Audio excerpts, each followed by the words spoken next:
But this evening, we have a completely different topic,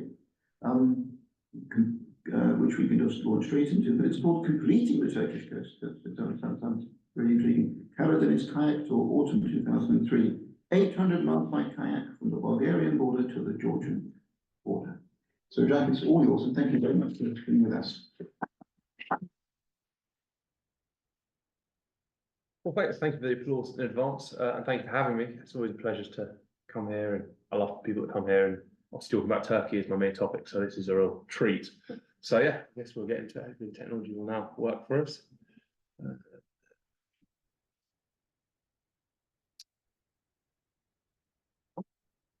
Success.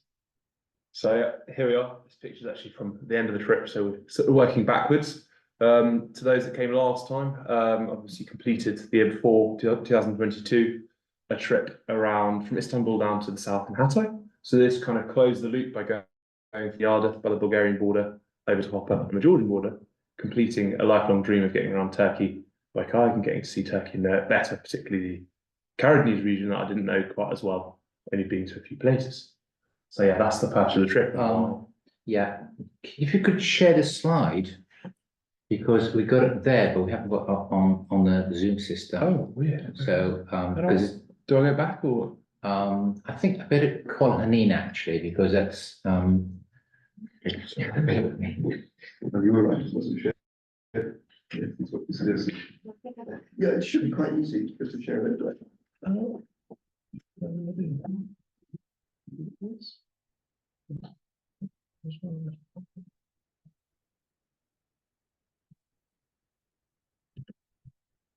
Normally share it from Can Zoom. you see it? From the No, computer? we can't see it. Oh, weird. Yeah, Okay. it's weird. Yeah.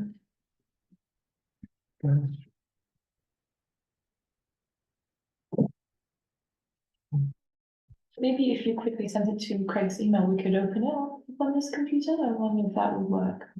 Try that too. Let's Not- see. Yeah.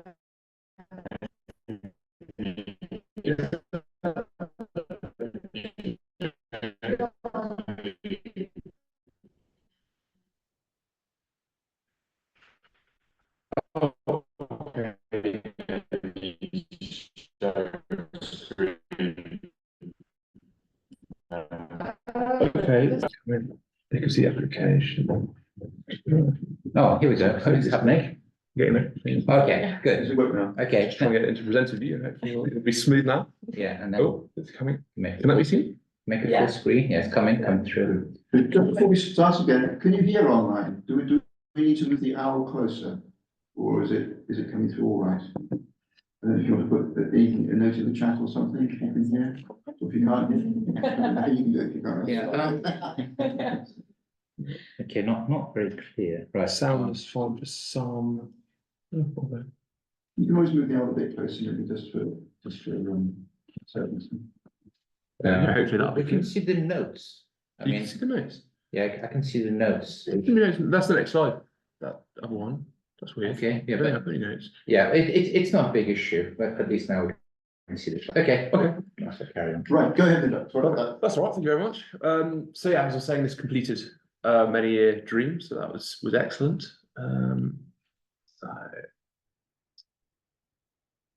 So yeah, why the Black Sea? Let's just explain why I wanted to do it. The route overview. I'll cover preparation for the trip, how it differed from the trip the previous year, particularly seasons, different navigational challenges, borders being rather less inflamed, and a sporty trip, and then splitting it up into sections like Tim did on the presentation he did, which I thought was very effective. So I copied that part of it, splitting it into the Thracian Peninsula up to Istanbul, then the hazelnut region, which is quite a lot of the Black Sea, and then the chai plantations, and afterwards mountains that I was in. And finally, of course, the 100th birthday of the modern Republic of Turkey, which is a very special event and was a special event for everyone. So yeah, that was also an extra bonus to be there. Then something I also planned in. So yeah, why this trip? To complete the dream, as I said, see different parts of the culture that's very different to the Mediterranean region, escape the heat of Mersin and Adana, where it was 45 degrees, so that was quite painful. It was much cooler and more pleasant up there, even though it was occasionally a bit hot, but manageable. Learn more about the country that I love, other than England, and visit some new as well, Zonguldak, Bartın, Kastamonu, Ordu and Giresun, where a good friend of ours is from as well. So that was really special to get that insight and that experience as well. So yeah, here's a map of the route. It's a little bit confusing, but if you look from the top left down all the way to the right, that gives you this route. The others is last year, and my friend combined the data. So if you excuse that red line, 800-mile journey roughly. Left, yeah, in September, arrived in October.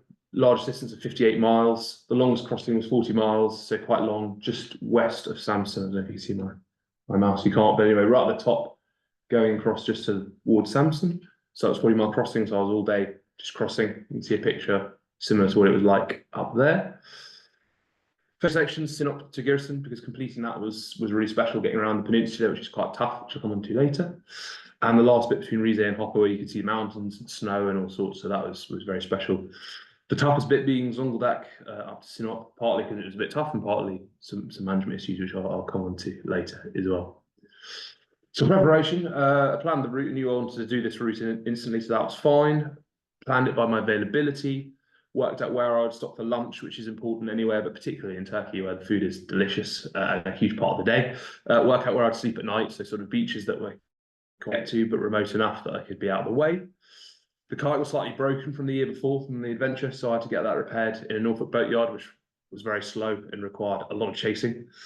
I had to ship that back to the start line in Turkey, and the year before that got very delayed, so I was doing a lot of pushing and making sure I had the time, so I allowed sort of 3 or 4 months for that to happen, and managed the customs procedures and the packing list and all that sort of administrative side. Bought extra kit that I needed from England, such as VHF radios. In this case, found a support crew, which I'll come on to more later. And the day before, obviously buying food and water, so having it all packed so it could just go off quickly. And here's some pictures of the boat being unpacked, which was a big moment, essentially one here, with Mooney there on the right as well. There's a sticker with the transport company. So yeah, took a support boat this time, which was different to last time. It's not something I would normally do or need to do or necessarily want to do. But the reason I did it was to reduce risk. It was autumn when I was there, so it was unpredictable weather, could be quite stormy. Save time, again, the shortened daylight meant it was quite tricky, and by having a boat, I could sleep on it and be fed off it, so it was much easier, didn't have to come into land and plan kind of coming in, so that was efficient. Easy navigation, and a bit more comfortable, marginally anyway. Wasn't as straightforward as you could imagine. It was a lot more expensive than I thought. The crew were very difficult to manage, which again I'll definitely come on to. Relying on others in a second language, or quite a secondary language for me, it was a challenge, but a good learning opportunity for my Turkish. Different expectations. They're quite tricky about sort of money and transferring money, which was definitely a stress. And again, it was a very niche request to make in Turkey. I mean, in England, it might be requested this sort of thing, but it definitely hasn't been there, especially at the start of the fishing season when they're all wanting to fish. So it's quite tricky. We were to deeper ports and there was slightly less local interaction, which I really enjoyed the previous year because they were covering a lot of things. So there was, some downsides as well as upsides. Well, yeah, so the routine on this occasion had to maximise the daylight, obviously with it getting dark, 6:30 going down to about 5 once we got to the end of the trip and further east. Turkey's so big that it probably does need 2 time zones, but obviously it's one country, so it has one. So yeah, woke up about 5:45 pretty much every day. 6 o'clock I had to wake up the crew because they were quite lazy. I needed to wake up. I'm always surprised that it was 6 a.m. I have to wake them up and they're a bit grumpy, getting them going. Then we'd have breakfast, usually sort of 7:30, 8 o'clock, sunset, I'll be on the water and be going. They'd make me nice little things like this. You can see here, these sandwiches and some smoothies and stuff. That was pretty good. Feed me out in the water, so that was, again, really good. Didn't have to worry about that. So yeah, I'd start about 8 o'clock, just go and go as much as I could. Usually around midday, they'd call me over to the boat and throw me some lunch, as you can see in this top left picture. That was sort of how I'd do it. So it was not comfortable, but it was quick, it was efficient. They could make a toasty or something, so that was good. About 7 o'clock, we usually have dinner on the boat. Again, something quite simple, pasta or something like that, or occasionally out. And then if I was in a nice place or even anywhere, I'll do some sightseeing for a couple of hours, walk around, see things. Usually it'd be dark, but see something anyway. And then the next bit of time communicating, planning the next day, a bit of relaxing, and then kind of quite early to bed to get up again. So that's how I do it. Most days, sometimes I have rest days and there'll be some variation, but that was roughly it. The most challenging moments weren't really physical because I got quite lucky with the weather. The weather was actually kind of all right, apart from a couple of times. It was easier than the other trip. I was in quite a good state of fitness, and I've done a lot of trips before, so it wasn't so hard. It was managing these 3 men who are very difficult. The middle image isn't particularly child friendly. It's these two chaps when we arrived into Samson, looking to meet local ladies for the short term, and we'll leave it there on a transactional basis. This chap asleep on the top right hand corner, the bottom right corner. Is this guy, the captain, who's very drunk at this point. I kind of had a dispute with him that was quite critical. There's another occasion I was in for a day during a storm when they were being quite tricky as well. So yeah, goes into the dangers a bit before the trip, why people were worried about me, including my girlfriend, my family, some friends. There's perceptions, a lot of mining risk, which I don't think there is as much as people think, but there is a risk of it, especially in the further northern part, just as you come towards Bulgaria. The Kestani storms in the autumn that are famous from September onwards in the Black Sea can get pretty tough. And the lack of weather windows to get around certain headlands that are quite critical, it can become very difficult to get around those, and you have to sort of decide whether to go or not go as well. And all the fishermen I spoke to warning me it was a dangerous trip, especially at that time of the year. Family worried, friends worried, etc. So it was quite a trip. I hope this video will play. Yeah.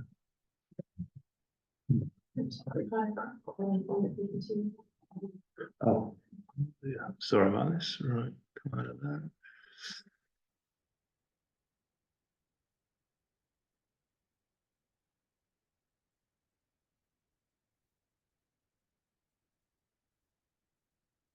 This one.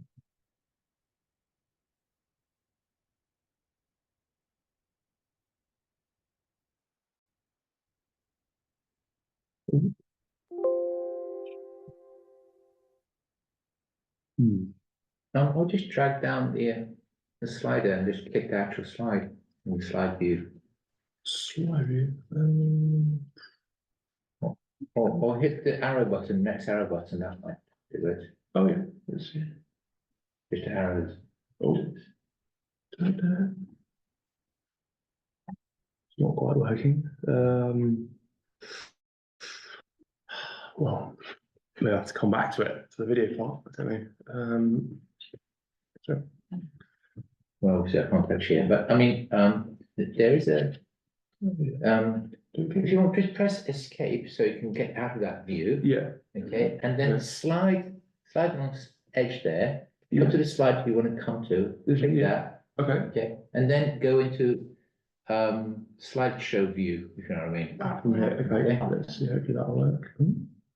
Yeah. Oh, that's better. Yeah, now you've got full screen, so just, yeah. Okay. Okay, and just, if you hit the next button at the bottom, Okay. that should take to the next slide. That's weird. But it's not, no? No. Sorry about this. Okay. Well, again, go back to the designer view, shall we say? Yeah. Just click the slides one by one because obviously it's not working this way. No, let's see. Cut off on this.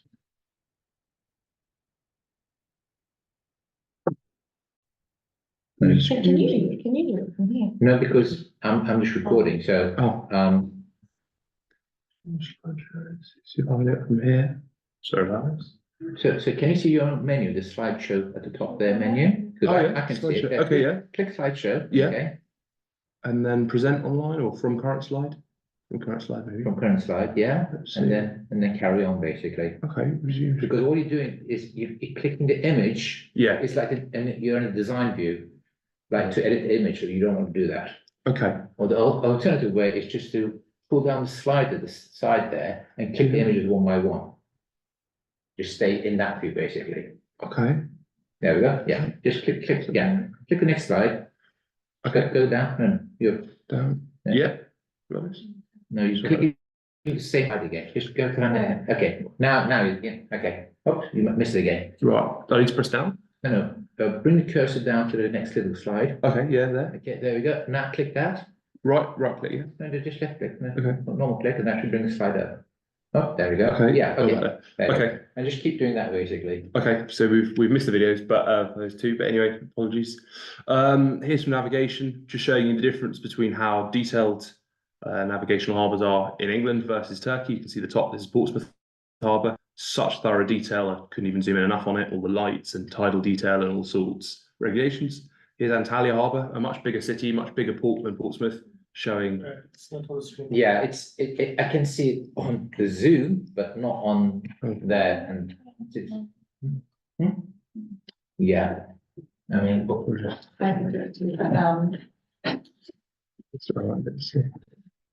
yeah. It's come through, but the Yeah. video's not working. That's fine. Right. True, well, I'll come back to that, I guess. Yeah, so there we go.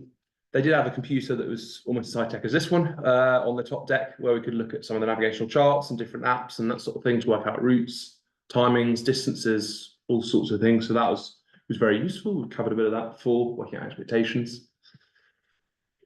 And of course, passive planning is very technical. You can see from the left-hand side, this is an app called Windy, shows how windy it's going to be and various other weather data.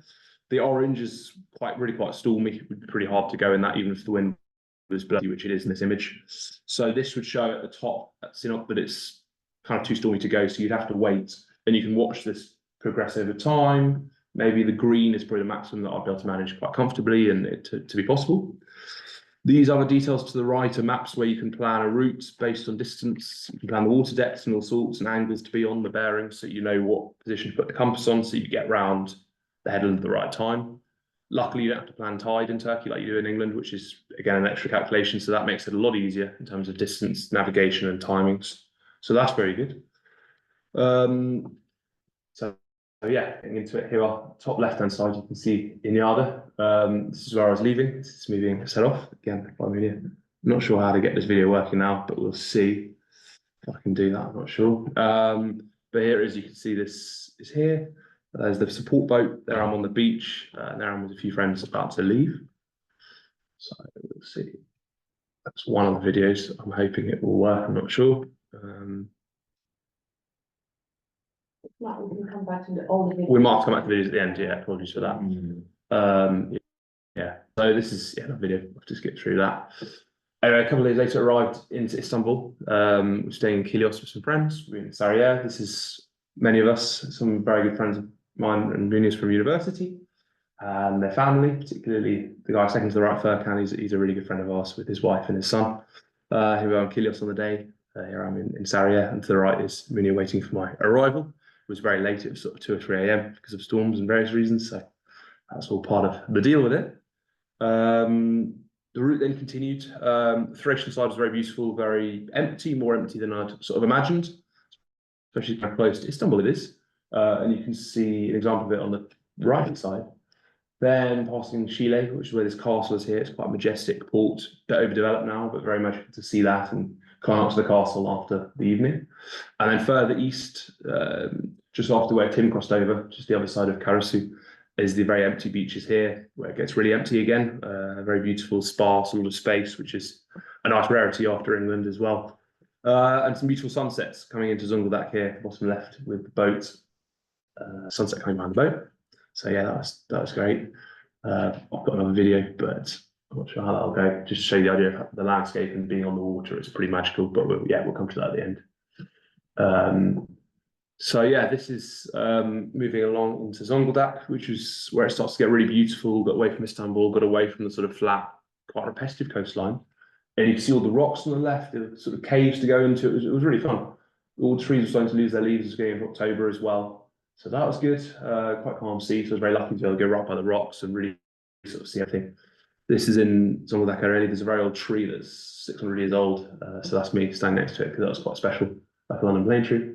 It's fishing harbours, and then the scenery got even more beautiful going further east in towards Kastamonu there. So you can see all the sand, you can see all the trees. It's very remote there, and it's not what I'd expected or what people might expect of the beach. I think it's one of the nicest beaches in Turkey in many ways. So yeah, that was there. Again, more beaches. Had an excursion in Zonguldak, got stuck there by a storm, so had the chance to go into town on the train and look around. It's a very interesting city. To those of you that have not been there, I do recommend it. It's not sort of beautiful because of the mining history, a lot of brutalism in the town, but there's also some quirkiness from that. Some beautiful fruit beds you can see here. And yeah, I went for a hammam. The bottom right shows that the hammam was under a car park, so quite an eccentric place to sort of go for a hammam. But it was really good. It was the best hammam I had on the trip, so I can't really complain about it. Here's top right hand side's a view from Kilimli where I was. I got bored, so I climbed up this whole hill on foot, had some chai, looked around. quite eccentric houses, quite colourful. Obviously, yeah, it's not the richest area, sadly. Some coal on the left showing, that coal is very much an all that's thing, mining it, selling it, and exporting it in Turkey and I guess beyond. And further to Tim's previous point of the cult of construction in Turkey, here's the beach with a nice dual carriageway coming, which I guess isn't that nice if you want to go to the beach, but anyway, there it is. It does cut the journey time. So yeah, people were quite happy about that. Then came into Amasya, which is very beautiful, historic on the trading routes to the Black Sea, got this Roman history even as well. You can see in the gates, I don't know if that's Roman or not, but That's Genoese. Isn't it? Genoese, I think, yeah, it was part of that empire as well. The two images in the middle, I think, are very special because you've got the mosque on the left. I mean, there are many, but this is one of the main ones. And to the right is an 8th century church. So sadly, it's on the inside, but there it was. I thought it was quite magical to still have that so well preserved, and it's a rarity in Turkey these days. So that was good. Some traditional sort of housing in amongst it as well. Amasya is on an island. It's so beautiful, the place. So you see, here it is a view from the top, and you've got a little bridge under there again from many centuries ago. Quite an amusing display of Ataturk there, so everyone in the town can see him, and everyone on the sea as well. So sunset was quite pretty up there. Lots of nice local produce. It's a very rural area, Barton and the area behind, so there's beautiful things growing, and it's very wet, so they can grow almost anything. It's not quite tropical, but they can grow a lot. So yeah, so that was really special. This unfortunately leads to the first real battle that I had with the men. They were telling me about trying to charge me extra charges for all sorts of different reasons and all sorts of different things that they claimed. It wasn't a small charge, it was sort of £2,000 or £3,000 that they wanted. So I said, absolutely not. And there was a book, and there was sort of backwards and forwards to the point I said to them, well, we're going to leave the trip, take my boat off your boat and refund me for the days unused, and we'll go from there. Walk me to a hotel. So they did all of that, which was good after a lot of pushing and shoving. Captain was very drunk. It was quite an aggressive situation to get out of. 5 minutes into being in the hotel, they all texted me saying, do you want to meet for tea? So we did meet for tea because I wanted to continue. And suddenly the £3,000 bill was dropped pretty quickly. And yeah, we sort of carried on. So that was at least good in a sense. And yeah, the next day, the image at the top is just a beautiful leaving Amasya there in the sun. So, I'm kind of glad that I did that negotiation and went through that hassle. Here's their little book of all the bills, but it's quite boring, so we'll sort of press on. Here's me looking a bit stressed and annoyed, thinking the trip might well end there, but that's what it is sometimes. The most northerly point, so this up here is in Djibouti, just north of Sinop. I don't know if anyone's been here, but it's very special. I've been there once with Johnny, I know he's on this call. We went there just sort of by car, but it is unique. It's right at the top, and you get this great view of all sides. You've got water everywhere. It's normally very stormy as well. This is probably the bit I was most worried about. It's quite a long crossing to approach it. There's not many beaches to land on the water. You can see on the right the image of it, the lighthouse there, demarking it. So I was watching that for about 25-30 miles, approaching it in the mist. Luckily, it was a very calm day, as you can see by all this. Wind did pick up, so I was trying to rush around, but I got round. See the scenery there as well, and me trying to approach that. So yeah, arrived in Sinop. Again, that's a place I really love on the Black Sea. Had manta pasta to celebrate, one of the special pastas. You can see the town all lit up. It's got a fort like most places in Turkey, but beautiful on the sea, quite calm. You've got the city walls still there. You've got various Ataturk statues, and it's just a very beautiful place, very calm, but sort of a lot to see there as well. So another sort of big historical port, but remain quite preserved compared to a lot of towns in Turkey on the sea, especially. Then this is the day of the crossing. Again, luckily another calm day. Got really lucky with that. But this is the 40-mile crossing, the top right, just going from Sinop all the way towards Samsun to the Bafra Peninsula. Arrived just before the sunset, which was this very deep, beautiful colour. It really was quite magical. Starts to get a bit busier at this point of the Black Sea, so it's good to have been there and come into busier parts. Here I am having a bit of lunch, taking in the view.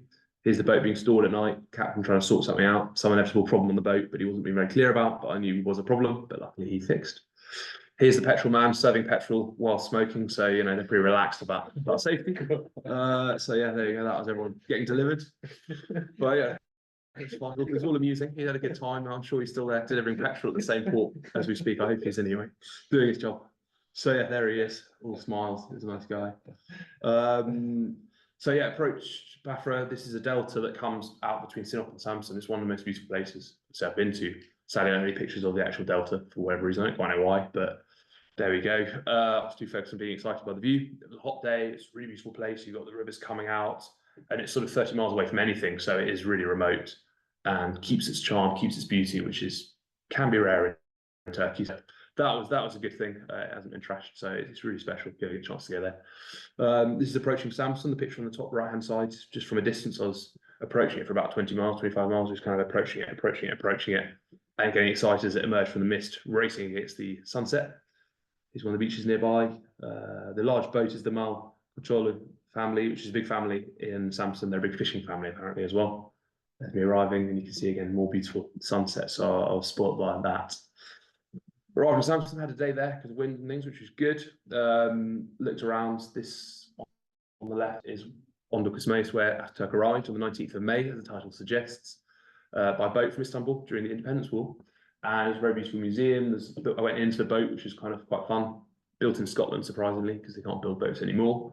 Here's the statue of Atatürk on a horse in the centre of Samson. It's quite a pro-Atatürk town, which can be a bit rare in the Black Sea. So that was good to see. Some beautiful architecture here. I'm not sure exactly the term of it, but I know they have this in some nicer parts of Turkey. And again, nice to see a church, Catholic church there. The door was shut, but there it was. So it's always good to see those things in Turkey and watch the mixture of religions. I do find that very interesting as well. So yeah, this is, on the right, this is the ship that I went into. So you can go into that. It's something more of the architecture, and there's various different statues of Atatürk in action. I mean, there are over in Turkey, but these ones are particularly unique with all the gold and copper, and there are so many different parts of the story, telling the story of the independence there.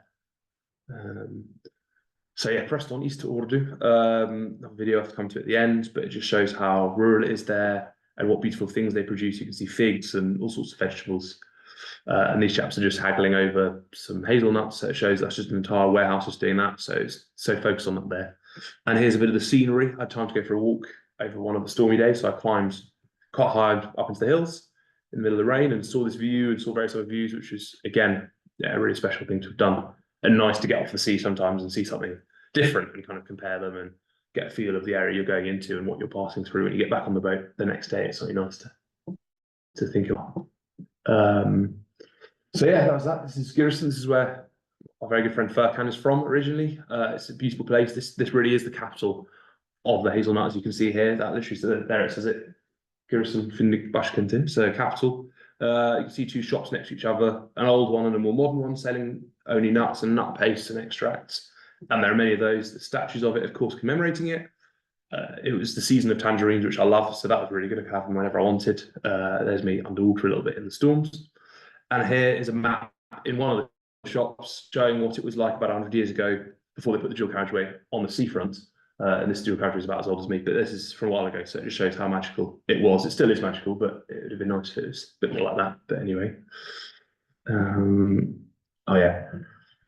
Here's another part of it. This is the castle. Most places in Turkey have a castle, but this one was particularly good because it was surrounded by 3 or 4 sides of water. You could just see water everywhere. You could see out into the night. There's a burial ground there. Slightly rogue graffiti in approach of the 100th year of Turkey. So you make of that what you will. Came into Trabzon, which is the next place, getting quite dishevelled, as you can see now there as well. In case you want to see what I look like when I have to get ready in the morning for this sort of thing, there it is in all the kit. Quite an eccentric restaurant with a goat just hanging around where we ate for dinner.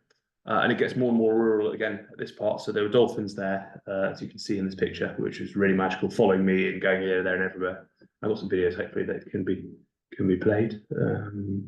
Yeah, this is another video of me approaching Trabzon, which is really a good experience. Nearly got towards the end of it, so I was very happy at this point.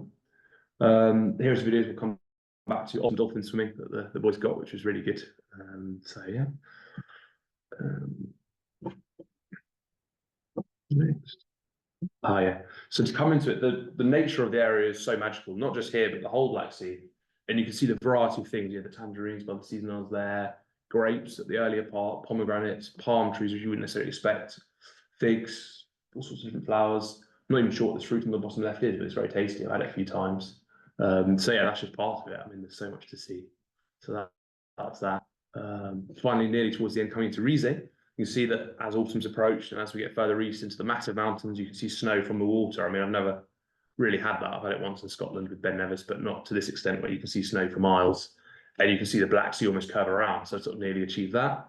We were celebrating with kavurma on the pizza, which is very much a Rize dish for breakfast or any sort of time, really. Here's more pictures of that with the mist and the haze.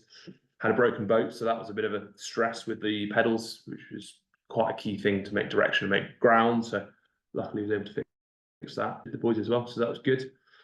The weather turned quite quickly at this point because it's getting into autumn, as you can see. So yeah, that's when I had the breakage of the rudder and the controls. So yeah, but very near to the end of it, so it was not such a problem. Here I are at the end. This is the last port I came into, Hopa. Couldn't have got anywhere nearer to Georgia because apparently there's sort of drugs trades and they get all very worried about you getting anywhere nearer. There's police boats everywhere, which I didn't want to risk really, so I went with that. Anyway, arriving with the boys, celebrating the end, and then taking the boat back to England. Initially by this car we rented with a guy in it for an hour or so, taking us to the hotel with everything, and that was that really. There I am with the boat again, just a couple of videos which we can play later as well. And afterwards went into the Kachkar Mountains. Another video that I was going to get of making, this is with a good friend of ours, Furkan. We went into Seven Karahazar, which is in Giresun, and I was learning to make do some sewing on an industrial scale with these ladies who run a cooperative doing that. It was very interesting. It was very hard. Needless to say, I couldn't get it right, but there they are trying the best to show me. This is the view from Seven Karahazar, more inland, so it was nice to get away from the sea again. Top right-hand image is my favourite one. This is me and Furkan were ordering at his favourite restaurant for pide, particularly a Giresun special with the eggs inside and the various really long ones. So there we were. Yet more food. It was delicious. Here we are with one of the Belediye men, one of the borough councillors. Here we are in the airport. This airport, Furkan's father was instrumental in getting across the line. So we were in the special lounge. I thought it would be quite fun to sit like a pasha there in the main seat. So I got the chance to do that. Furkan did the picture very well. And here we are. This is the rest of the tour with him. There's the islands in Giresun that are really just magical. And to get away from the water, beautiful as it was, and see something different, but also be able to see the sea from some of these was a real treat. Here's a natural spring of some sort. I'm not actually sure what the white material even is, but it was really rare to go there and walk around. And just had it to ourselves. Small little huts there and different views. We've been driven around with sheep everywhere, so it's causing chaos. And this picture's second from the right, bottom right, is one of the tea houses. From there, you've got this most amazing view just over everything, all the way down to the sea, through everything. So it was brilliant. Later came along, went up into the mountains proper, said goodbye to Furkan, went up into Rize and Artvin, got stuck driving up this road you can see on the right-hand side as it got dark, so pushed my luck. There was meant to be a hotel there, but then there wasn't. So I had to charm different people. One of them, whose truck got stuck on the way, father and son, so I charmed them. And they were very nice to let me stay with them. Their wife, the guy's wife, made this delicious food for all of us, which we shared. They gave me this accommodation in their house, one of their houses. So it was really special. And it was quite interesting because end of October when I was there was the last few weeks they would be there, because once the snow comes, you can't really move and the animals freeze and all that sort of thing. So they were planning to move with the first snowfall a couple of weeks later. So it was really rare to be up there and see that as well. Here's more examples of the snow, different resort that I went to on the Rize side, above Chamley Hemshin, but higher up. Walked up to this on the right-hand image, one of the most beautiful, I think. This lake, just frosted over partly and a lot of snow there. Managed to climb up the mountain. Not this one, this would have been too steep, only had trainers, but the path said it was up there and it wasn't, so I went a different route up to the left where you can see, got a good view of the lake from there and more views as well. Walked through some of the island towns which were starting to shut down. So that was, again, a really amazing experience. See that go quiet and watch that before it did. Got invited to dinner at a few people's houses, which was typical nice hospitality from Turkey and Turks. So that was a real interesting insight again. Some of their numbers, they always text me about what they're up to in the winter, and I don't have quite such exciting news to report back from the day job, but yeah, what can you do? So yeah, they were there.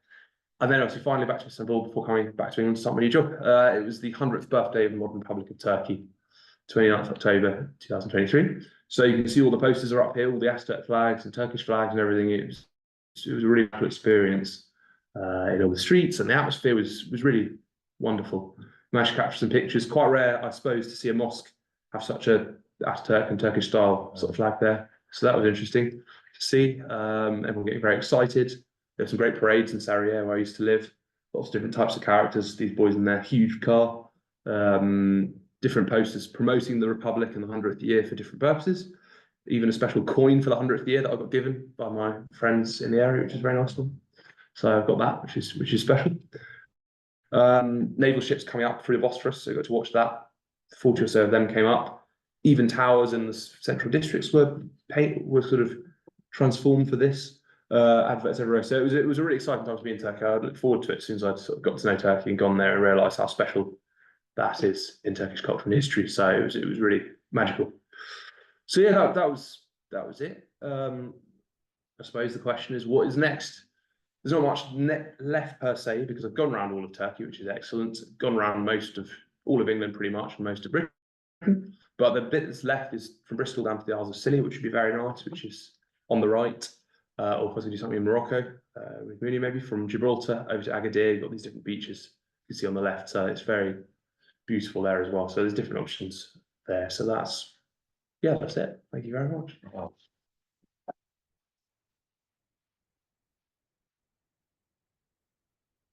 About Cyprus. That'll be an option. Could do a lap of that. It'll be fun. Why Yeah. not? Okay, I'm just adding it there because I'll have to adapt the slide. Great. Well, it's kind of close to Turkey. That's true. That's a good idea. Yeah. I've never been to North Cyprus. I'd love to go there. So The whole of Maghreb, you've got the whole coast. That's true. Some bits easier than others. Let's see. Yeah. Yeah. So yeah, thank you. I guess either we can try and get the videos going, maybe we can, maybe we can't, or take questions. If anyone's got any questions. wait, you want to try one of the videos and Yeah. then if it doesn't work. Would you want to come over to see if we can do it? Well, you probably have to mark the sharing view Okay. and then click the actual file itself. Stop sharing. Video Let's share. see. Yeah, stop sharing. Okay. So.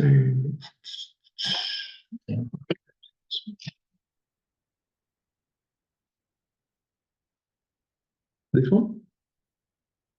And this access actually. So share. I was showing the old one, wasn't it? Why is that? I don't know. Let's see. So. I'm an expert here, but More than me. yeah, yeah.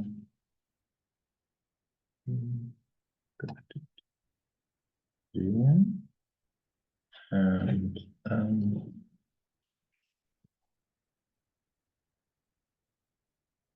Were you rocking for a long time afterwards when you were on the land?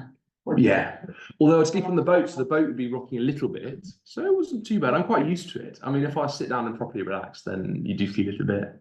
But it's quite. That was that for like a couple of Yes, days green. and back onto dry land. But yeah, they also, yeah, it felt very strange being on land the whole time and not having to go to the sea apart from for swimming or something. It was quite strange, but fun. Do something different. When you did the Aegean coast, was Yeah. it the same setup? Like, did you stay on a boat or did you go inland? Oh no, I went myself. I mean, I didn't take a boat or anything. I went independently, took a tent, camped every night Right. in different places. Sometimes took hotels here and there to have a rest from it. Did you know which base to go to? Like, how would you approach? Like, how would you just kayak to land that looked? Yeah, roughly. I'd look it up before, like through maps, Google, well, not Street View, but Atlas or whatever before, and just try and plan depending on where I was trying to get to and what happened. Because you can assume you'll do 40 or 50 miles a day, but it's not always possible if there's wind or whatever that's too strong or anything. You have to do less. So you have to think of different options. You might get behind, you might get ahead. Anything can really happen. So plan it like that. Didn't go too well one time last year. I got caught on a military island, so that wasn't so good. On the military I island? didn't realize it was military, and I got arrested and had to deal with the customs and deal with everything. So it was. I think your negotiation skills must be quite good at this point. You just bore them about something to do with Turkey, and then even they get bored and then let you go. So it was fine in the end. It was just a bit stressful.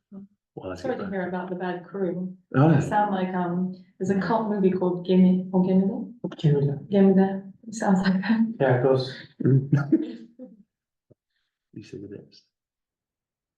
okay, Yeah. Not actually, it's about a crew of a ship which is used to extract. are you playing from your desktop or you from? I'm not really sure where. People are like, one is. So where's the file? One, like. Oh, it should be here. Here they are. Spot, let's say. Okay. And then they are always like. Yeah, but the video files, you want to double click the actual videos, don't you? Yeah, but I put them on there.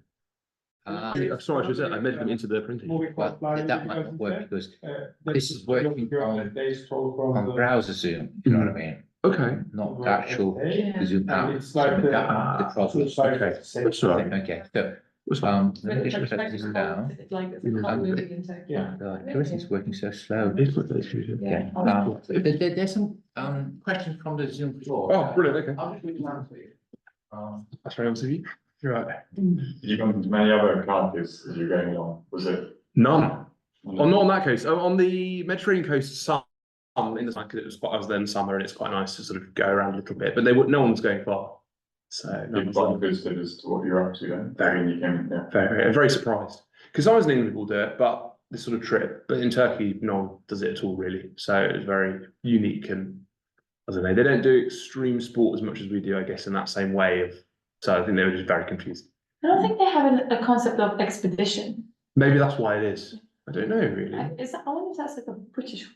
Maybe it's very British to do this like expeditions. I'm not sure from my history. I don't know. But yeah. Yeah, it's a cultural thing maybe, yeah. I think it can be. So we have, from Ruth, a question. All right. Approximately how far did you paddle each day? How many days paddling did it take? 20. And there's two more questions. Oh, okay. Following from that, so Okay. approximately how far out from the shore were you paddling? Did you have any problematic capsizing? And what about the temperature at that time of the year? Did you keep warm enough with a wetsuit? I guess I'll work backwards. The water was actually surprisingly warm. The thing in the autumn is that the water's as warm as it ever gets. So September's the peak heat of warmth for water. So it did go down a bit in October, especially further east, but it wasn't so bad really. I didn't even need a wetsuit. I was just in trunks, t-shirt, that kind of thing. Maybe a splash top when it got stormy. So no, it was fine. I think if we did it now, it would be good, but time I did it and it was fine. And usually it was very sunny and really warm, if not hot. So yeah, so that was good. Distance per day between 40 and 58 miles, depending. Maybe 38 to 58, depending. I'd aim 40 plus, just over 40. Sometimes I do 50 if I was pushing it, depending if I was behind or trying to catch up or get ahead. It would depend on storms. If there were storms coming, you'd want to be ahead because you might not be able to go somewhere. And the way the storms would move, you'd want to try and get ahead of them. So that isn't always possible, but that's what I try and do. And then planning rest days either side. What was the other question? How many days paddling did it take?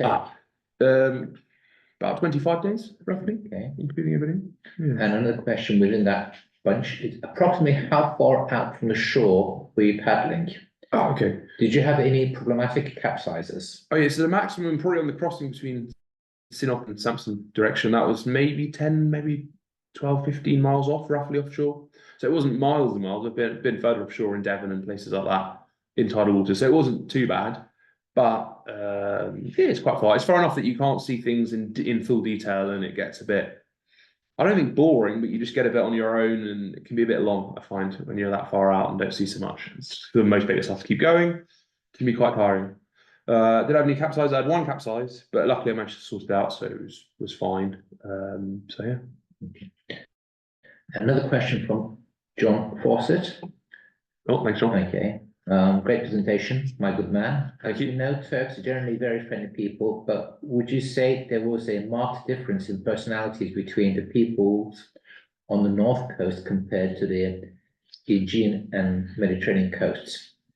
I appreciate there's a lot of variables. Oh, it's a great question. I mean, I love everyone in Turkey, really. Apart from these three boatmen, I've not really met anyone bad there. So I'm quite a positive, overly positive, perhaps naive view. I think there are differences. I mean, I think people in the Black Sea are a little bit more eccentric. I think they're a bit more cut off from things, even though they're quite connected now with all the airports and everything that they've got into Istanbul and everywhere. But the people that choose to know and stay there in these more remote, rural, sort of coastal spots, they do live quite a traditional life, which is magical. And because it's less touristy, especially that sort of central northern part, Rize is now quite touristy with Arabs and others, but that central part, Kastamonu, Bartın, that sort of bit, it's quite quiet. It's not, as we know from our trip, it's not got that mass tourism, so it's not spoilt in the way that parts of Antalya beaches have been. So you've got a real culture, more real authentic culture from each area, which changes more visibly and obviously in terms of architectural sorts. So that part is actually more interesting. I think people are a bit more friendly there, just a bit more eccentric and maybe sometimes more hot-tempered, excluding Adana on the south coast, where people are obviously of high temper on occasion. How did you avoid getting loads of blisters on your hands? I wore gloves, sailing gloves you can get, like gill gloves or that sort of thing, and it didn't help completely, but it helped enough. And then sometimes I just put my hands in the water to kind of relieve the pain. The salt was quite good, and put them in the water because sometimes your fingers, if you're there all day, they get going like that, gripping the paddle, and it can be a bit uncomfortable when you realise you can't pull your fingers back. Sometimes you just think, right, well, I'll take this calm, just put it in the water, cool it down, give it like 2 or 3 seconds, and then it's usually, well, it was always fine actually, luckily. So yeah, that was fine. And does your posterior get a bit sore? Oh, it does. Yeah, very, very. That's one of the biggest problems actually. Yeah, you get very sore, especially if you're out all day like I was, you have to move around and chop around the seat and can't really get out easily. So it's, especially at sea, so it is a bit of a hassle. That's one of the problems, definitely. But the plus of being in the water all day, boat and everything, is that I wasn't tempted to faff around too much because it wasn't that comfortable. You just sort of keep going. Whereas if you come into a beach, you stop, you relax. It's very easy, and then it's hard to go back again. So I didn't have that problem on this trip. So if your boat crew did part ways, as you Yeah. really did, Yeah. could you have continued on your own without set support? I think definitely it would have been absolutely fine, but it's always hard to know. Looking back, it would definitely been fine, but it's hard to know at the time, especially some of the crossings, like coming up to the top of Sinop and that distance. The weather wasn't sort of straightforward at all times, so I would have probably tried to do it, but I would have been not completely confident in it, and it would have taken for a little bit longer, less faff with them and nicer interactions with people, but it would have taken longer. It might have been quite hard. Yeah. And did any of the locals show a great interest? Like, what are you doing? Like, what's this kayaking business? And can I do it? You know, was there genuine interest in why you're doing it and your equipment and stuff? Or was people still saying, oh, he's just a foreigner just doing his own thing? Bit of a mix. I think when we arrived in a lot of the ports, especially further east, fishermen would come up to us. Maybe some had heard about us from these boys and were like, what's going on, watching, and were very confused and curious. There was less interaction like on the beaches, so I didn't really stop on beaches as much as last year. Last year, one thing that was really special was getting invited into people's houses, being able to camp near their houses, being invited for different dinners and picnics with them. I didn't really get that as much this time, which was a shame. So it was a different sort of crowd of people. But yeah, they were definitely surprised and did think it was a bit strange and were like, oh, I wouldn't really want to do that. But we're kind of curious. There were rumors about Jack being from Ukraine. Really? I forgot about that. Ukraine, you remember that kayak Oh, right. instructor? Oh I yeah. told him, Jack, my boyfriend, he's doing this, and he said, is he the one coming from Ukraine going to Georgia? So there were rumors about him coming from Ukraine. It's true. People were Like a excited. deserter maybe from the war. Yeah, running away. I mean, Wow. Turkey's a good place to go. So why not? If you have to spend like a year in any of the Black Sea cities, which would you prefer? That is a really nice question. The ones that I loved on this trip, because they're so small, it'd be lovely to be there for a bit, but I think a whole year would be quite hard. I would say Rize, I think, because you've got the mountains behind. That'd be, you can ski, you can walk, you've got the sea nearby, you can go to Georgia, which I like less than Turkey, but there it is. You know, you're quite connected to things. You've got the big cities, Trabzon, Samsun, everything quite near. So I think Rize would be really good. You've got great food, you've got very nice people there. It's quite a traditional city, which again I like. It's not too busy. So yeah, I'd probably pick Rize. Of course, the idea that you're coming from Ukraine is not wrong, of course, because that's how Nazarene escaped from Turkey in the first place. Really? So went via Istanbul up the back sea into The other direction. I wonder if he cut across or did he go around the coast? He got on a boat. Yeah, went to Crimea there from there to Moscow. So I think some, a lot of white Russians coming down, so. Yeah, especially in Samsun, isn't there? well, he wasn't looking for white Russian, he was a red. Yeah, he was a red. Oh. Exactly. That's why. Exactly, he went the other way, exactly. He had- White ones are coming further down. Cargo that he got kind of shipping up the Soviet authorities, obviously the Soviet, but see, we've got a travel here, quite literally. We bring it back in these things. So yeah, it's a well-known secret. There we go. Yeah, I guess so. I wouldn't have been brave enough to cut straight across. That'd have been quite a trip. Yeah, and you've got to be fairly Tricky, yeah. So you mentioned there were a lot of Arab tourists in Rize? Yeah. Yes, yeah. So I got the story of it. It's quite interesting. I don't know if a lot of you heard it when Erdogan is in speaking to his Jewish counterpart, Israeli counterpart, and he says 1 minute very loudly and quite aggressively, which Turkey loved. Luckily, so did a lot of Arabs, and as sort of pan-Arab, pan-Muslim sort of sympathy, absolutely loved it and came over to Rize and that area. Used to be a lot of Israeli tourists. They all left. but luckily for the area, it got outweighed by the number of Arab tourists, of which there are many. And the Arab tourists are high spending, they love shopping. Stereotypically, this is what they're telling me, they like eating. So the restaurants do really well. Tourism, mountain tourism and walking, kind of extreme adventure did go down a bit. Spoke to a mountain guide, he said it was quite a change because the Israelis loved sort of going up into the mountains and the glaciers, which on the whole they didn't as much. But it's been good for the area. I mean, they've over touristed it a bit, perhaps in some areas, but it was interesting to see that change and that culture. And I think it's these Gulf Arabs, they love it because where they're from, so hot and dry, and to see the green and see the nature. And of course, it's quite conservative in Rize, and it's quite Muslim, and they can follow their faith. There's not distractions. There's not a risk to them going astray, really. But it's a bit more easygoing. It's a nice place to come for the summer. They can fly there in 3.5 hours, rent a jet and fly across, so they love it. It's very wet, it's like the Scotland. Yeah, it is. Turkey. Yeah. When I was there 10 years ago, I met a Laz man, and he said that he would go to Jeddah, pick up all the Arabs and bring them the Ayda, it's the Yayla sort of mountain. So did they go to Rize because of the greenery and the cool climate, or because Erdogan comes from Rize? I think it's a bit both because he promotes Rize because he's from there. Right. The bit they go to is this Ida and the Isla, Jamli Hemshin and stuff, which is very beautiful, more scenic than Rize, let's say. So they don't go to Rize sort of central square and the square that he grew up in. They don't sort of go there as much. They're more going for the nature. But I think they were just inspired and it kind of got put on the map because of him and that speech and their requirement for somewhere nice and cold and quite wet. That's not England and as far away and as expensive. So yeah. Yeah, I don't think they're in Trabzon. Not as much, a bit. They go to Uzungul, but it's further east, so they like. And Rize is a bit more traditional, so they like it more. What's your favourite dish in the Black Sea? That's a good question. There's the mulama, the special almost cheese. I really like that they do. A bit further up in the mountains, but it's. I don't know. What is that? Explain it. Even I don't really It's know. like a melted cheese. It's basically very simple. It's just a melted cheese, and it's really magical. Like a fondue? Like a fondue, yeah. And you just get it in a pot basically, and they give you nice bread, and you just put it in, and it's really nice. So there's a special cheese that you melt in But a they pan, they right? melt, yeah, and it's just melted. It's But like, it's not any old cheese. There's a special cheese that it's from there, I think. Yeah. Mix so of cheese. it's a mix of cheeses. So it's like a fondue party, really, isn't Yeah, it? basically fondue party. You just order it in. Okay. The other thing I love is kavurma. I really like it, especially in the morning, like with eggs or with anything. So that's the cow. It's just like bits of cow that they kind of cut into bits, and you just put it. It's like a fat version of bacon, let's say, but even nicer. And it's a nicer version of sucuk. It's much more real. So it's really nice.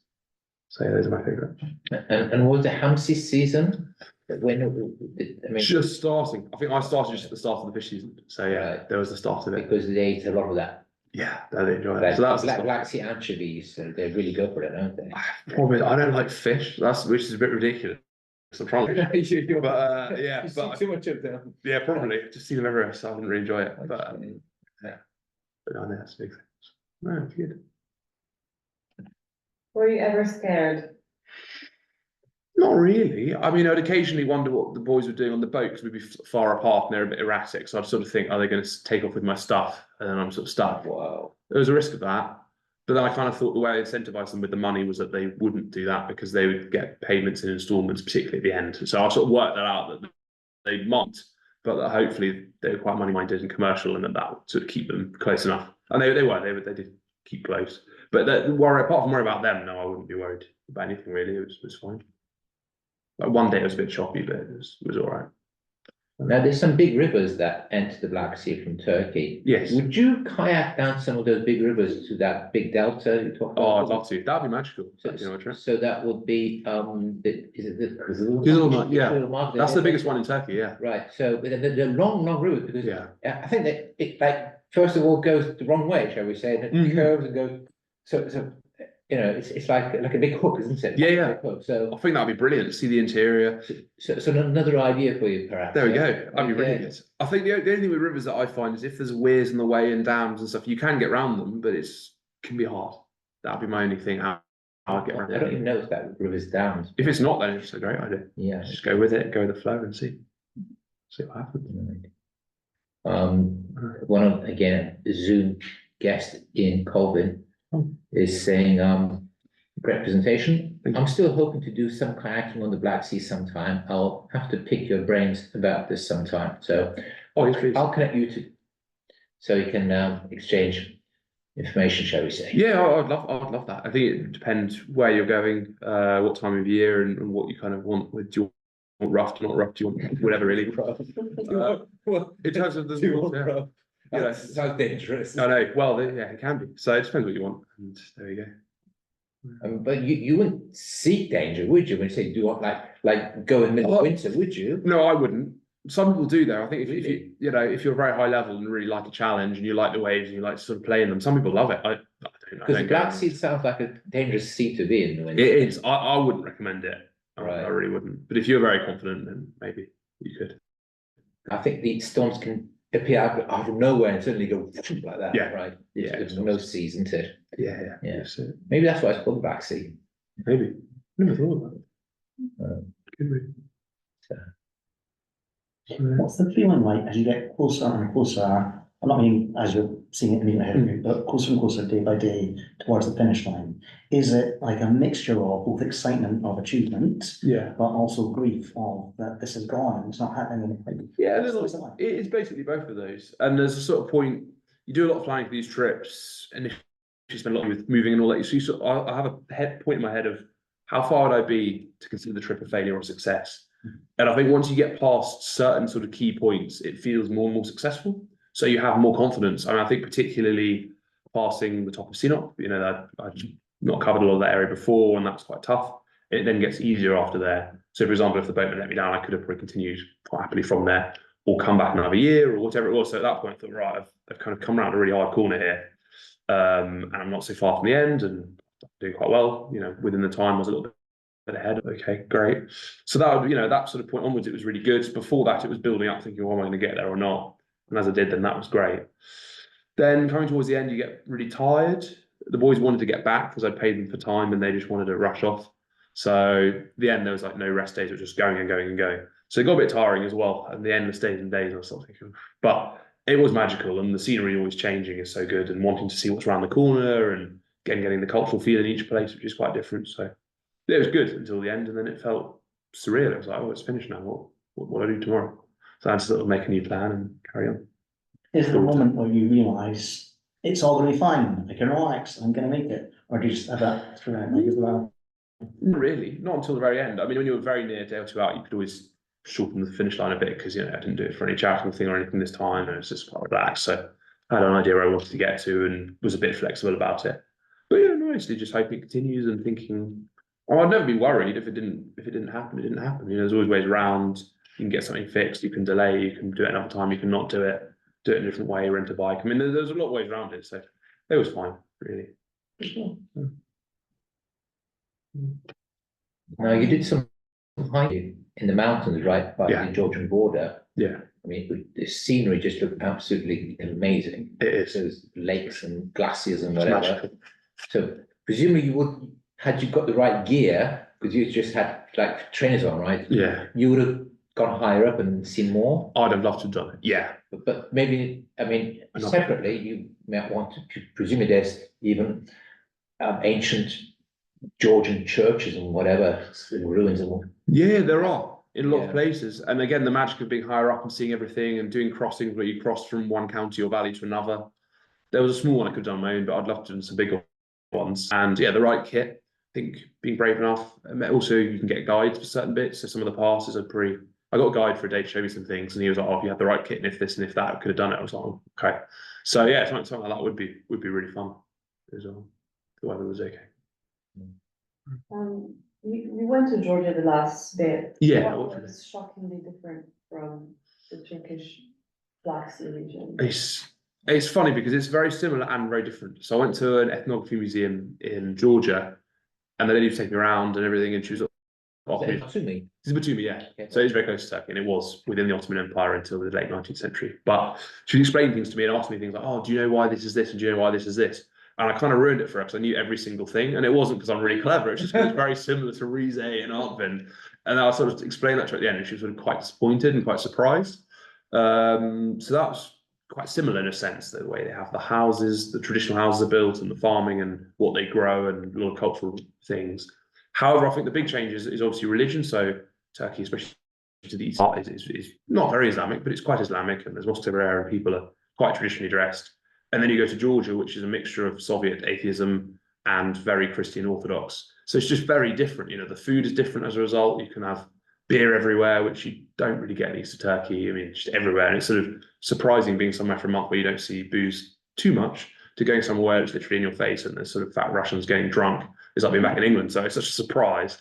I think the other thing is like how women interact with you in Georgia is very different because of the Soviet thing. Like all these museum guards, they're all women there in Georgia, which is a bit surprising as well. And they'll come at you and like friendly, but almost like slightly flirty, slightly quite a weird way of approaching, which in Turkey you would never get. It's very different. So again, that surprised me. I thought, oh, it's a bit strange. It's not like it is in Turkey. So I missed Turkey really quickly in like half a day and came back, luckily. Did you see Tbilisi as well? I've been a couple of times. I do like Georgia, but it's not Turkey.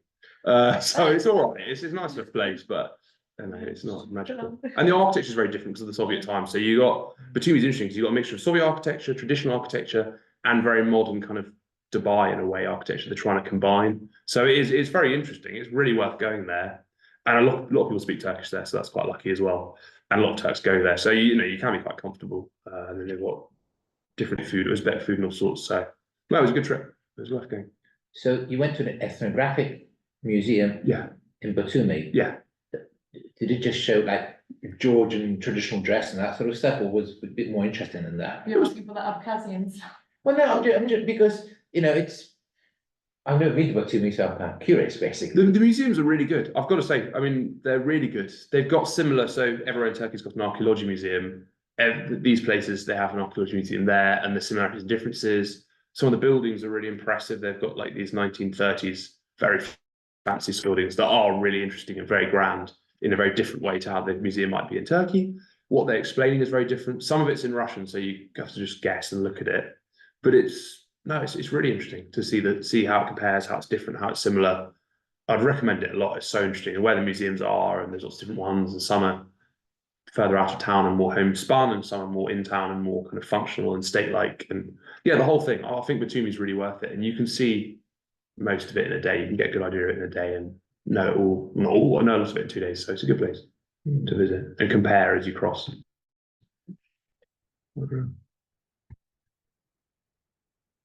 Right, any more questions from the floor or from the Zoom friends? Well, in that case, I think all we have to do is thank you, Jack, again very much for that presentation.